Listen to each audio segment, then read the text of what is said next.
ಚಿತ್ರದುರ್ಗದ ರೇಣುಕಾಸ್ವಾಮಿ ಕೊಲೆ ಪ್ರಕರಣಕ್ಕೆ ಸಂಬಂಧಪಟ್ಟಂತೆ ವಿಚಾರಣೆ ಇನ್ನೇನು ಕೆಲವೇ ಕ್ಷಣಗಳಲ್ಲಿ ಆರಂಭ ಆಗುತ್ತೆ. ನಟ ದರ್ಶನ್ ಪಾಲಿಗೆ ಇವತ್ತು ಬಿಗ್ ಡೇ. ದರ್ಶನ್ ಜಾಮೀನು ಭವಿಷ್ಯ ಇವತ್ತೇ ನಿರ್ಧಾರ ಆಗತ್ತಾ, ರದ್ದಾಗತ್ತಾ? ನಟ ದರ್ಶನ್ ಜಾಮೀನು ಭವಿಷ್ಯ ಏನಾಗುತ್ತೆ ಕಾದು ನೋಡಬೇಕಾಗಿದೆ. ಇನ್ನೇನು ಕೆಲವೇ ಕ್ಷಣಗಳಲ್ಲಿ ವಿಚಾರಣೆ ಆರಂಭ ಆಗಲಿಕ್ಕಿದೆ. ದರ್ಶನ್ ಜಾಮೀನು ರದ್ದು ಕೋರಿ ರಾಜ್ಯ ಸರ್ಕಾರ ಅರ್ಜಿಯನ್ನು ಕೂಡ ಸಲ್ಲಿಕೆ ಮಾಡಿದೆ.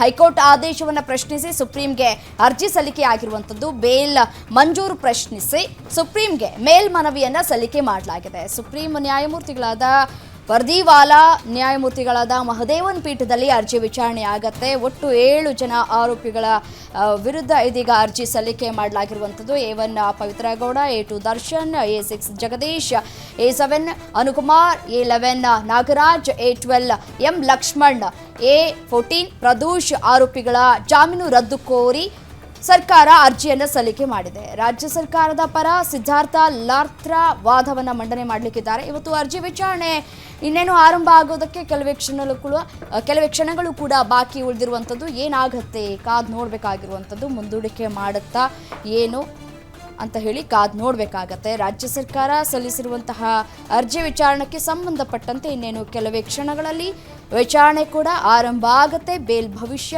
ಏನಾಗತ್ತೆ, ಪ್ಲಸ್ ಆಗುತ್ತಾ, ಮೈನಸ್ ಆಗುತ್ತಾ, ಬಿಡುಗಡೆ ಅಂದರೆ ಬೇಲ್ ಅರ್ಜಿ ಮುಂದೂಡಿಕೆ ಆಗತ್ತಾ, ನೋಡೋಣ ಏನಾಗತ್ತೆ ಅಂತ ಹೇಳಿ.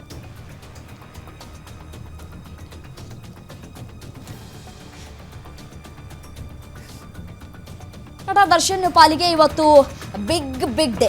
ದರ್ಶನ್ ಜಾಮೀನು ಭವಿಷ್ಯ ಇವತ್ತೇ ನಿರ್ಧಾರ ಆಗತ್ತಾ ಕಾದ್ ನೋಡಬೇಕಾಗಿದೆ. ವಿಚಾರಣೆ ಆರಂಭ ಆಗೋದಕ್ಕೆ ಇನ್ನೇನು ಕೆಲವೇ ಕ್ಷಣಗಳು ಬಾಕಿ ಇರುವಂಥದ್ದು. ಬೇಲ್ ಕೊಟ್ಟಿರೋದಕ್ಕೆ ಇದೀಗ ರಾಜ್ಯ ಸರ್ಕಾರ ಆಕ್ಷೇಪಣೆಯನ್ನ ಕೂಡ ಸಲ್ಲಿಕೆ ಮಾಡಿದೆ.